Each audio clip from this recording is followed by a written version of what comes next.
Sesto appuntamento del congresso agregandino di gastroenterologia pediatrica, un appuntamento congressuale diventato ormai un appuntamento stabile nel panorama informativo medico-scientifico agrigentino. Esatto. Sì, noi chiaramente dopo i primi anni, che erano anni così per saggiare il terreno, ci siamo resi conto che era un'iniziativa che valeva la pena continuare. Spiego, come ho detto durante la mia presentazione, questo congresso è un congresso di cultura.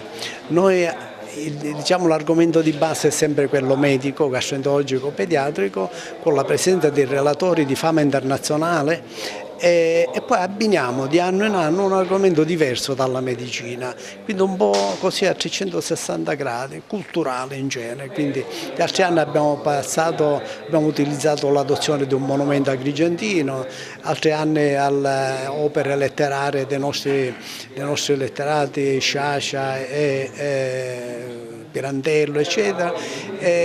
L'anno scorso la mitologia e quest'anno abbiamo voluto utilizzare l'argomento di matematica. Appuntamento che ormai è diventato un punto di riferimento, diciamo, per la medicina, per l'aggiornamento medico-scientifico nella nostra città.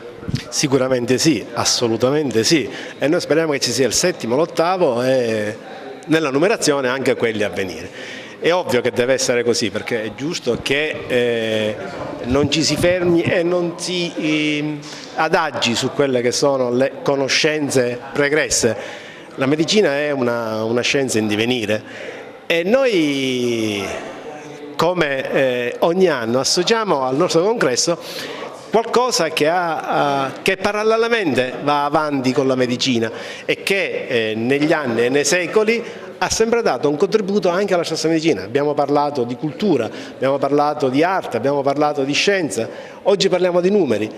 È ovvio che tutto è a supporto della scienza e della conoscenza e quindi è giusto proseguire in questa iniziativa, anche perché gli argomenti trattati sono argomenti di quotidianità che ognuno di noi nel proprio lavoro affronta ed è un bene aggiungere conoscenza su conoscenza, perché poi alla fine quello che ho detto poco fa, il messaggio finale è riferito all'utente, o meglio il beneficio finale è dell'utenza, cioè dei nostri piccoli pazienti. Per 2 anni consecutivi sono riuscito a dire no al mio amico Peppe Iacone e Gaetano Alletto. Quest'anno non ce l'ho fatta, mi hanno coinvolto nel parlare dei rapporti tra la medicina e la matematica, li ho dovuti fare. Nel far questo devo ringraziare Peppe Iacone e Gaetano Alletto perché sono riusciti intanto a farmi tornare a parlare in un convegno pubblico dopo 9 anni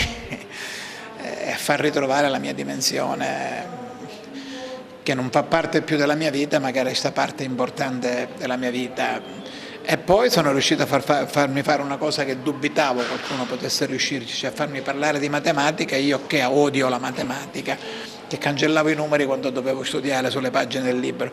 Però l'occasione è stata utile per rivedere tanti amici, per portare un contributo alla crescita di questa terra che amiamo e soprattutto mi è stato utile l'occasione per poter parlare della mia missione di medico in Burundi, nel dire ai medici presenti che se volessero dedicare qualche piccola parte del loro tempo a venire a fare i medici in Burundi, dove ci sono 2 milioni di bambini orfani, dove si muore perché non c'è ancora terapia per tutti per la malaria, dove i nostri colleghi medici la mattina hanno il problema se dare una pasticca intera di chinino a un uomo oppure spezzarla in 2 per darla a 2 bambini, dove c'è ancora la poliomelite, la tubercolosi, la febbre gialla.